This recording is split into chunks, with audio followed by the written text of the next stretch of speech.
Assalamu alaikum wa rahmatullahi wa barakatuh. Welcome back to Prayers of the Pious.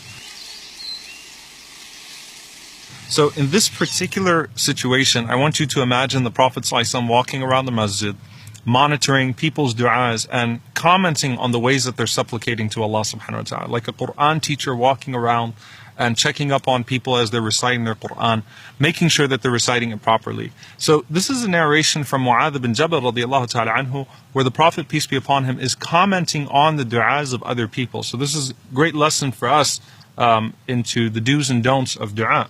So he says that the Prophet ﷺ heard a man supplicating, and he asked Allah subhanahu wa ta'ala, he made in his supplication, Allahumma inni as'aluka tamama ni'ma. Oh Allah, I ask you for the completion of a blessing, or the full completion of the blessing. Okay, an-ni'ma is the blessing. So the Prophet, peace be upon him, said, well, what do you mean by that?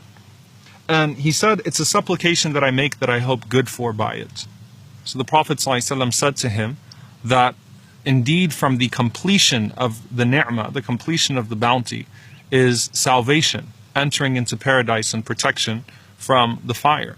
So the Prophet ﷺ was not negating his dua. He was saying, just make sure that you intend by that tamam al-ni'ma, that completion of the bounty, the ultimate bounty, which is salvation, entering into paradise and protection from the fire. Then the Prophet ﷺ walked by another man, and he heard this man calling out, Ya dhal jalali wal ikram, O possessor of majesty and honor. Which is one of the ways that the Prophet, peace be upon him, used to call upon Allah, Ya dhal jalali wal ikram, O possessor of majesty and honor. So the Prophet ﷺ responded to him and said, you have been responded to, so ask. Then the Prophet ﷺ heard a man making a dua, Allahumma inni as'aluka as-sabr. O Allah, I ask you for patience. I've gotten asked this question many times. Can I ask Allah for patience? Is it a good thing to ask Allah for patience? So, oh Allah, I ask you for patience. The Prophet ﷺ says, سَأَلْتَ اللَّهَ الْبَلَاء. You have asked Allah for hardship. فَسَلْهُ الْعَافِيَةِ. Instead, ask Him for ease. There's a lot in this dua, a lot to unpack. You have asked Allah for test and trial. Instead, ask Him to be spared. How do we reconcile this? Don't we want to be from as-sabirin? Don't we want to be from those who are patient and attain the level of patience?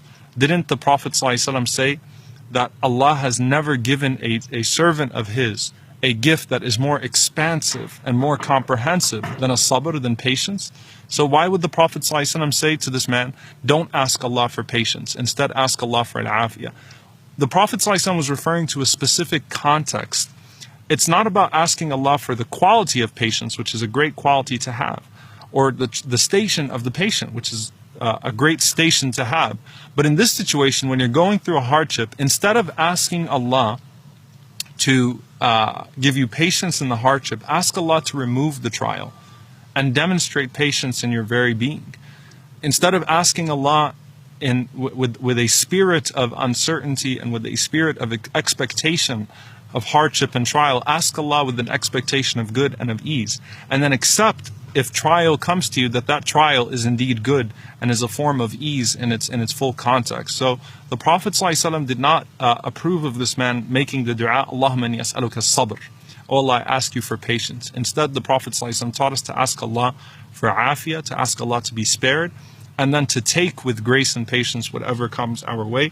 So may Allah subhanahu wa ta'ala grant us the quality of sabr and grant us the station of as-sabirin, but may Allah subhanahu wa ta'ala grant us al-afiyah, grant us pardon and forgiveness, and allow us to be spared in this life, and grant us the best of this life and the next. Allahumma ameen. Jazakumullahu khairan. See you all next time, inshaAllah. Assalamu alaikum wa rahmatullahi wa barakatuh.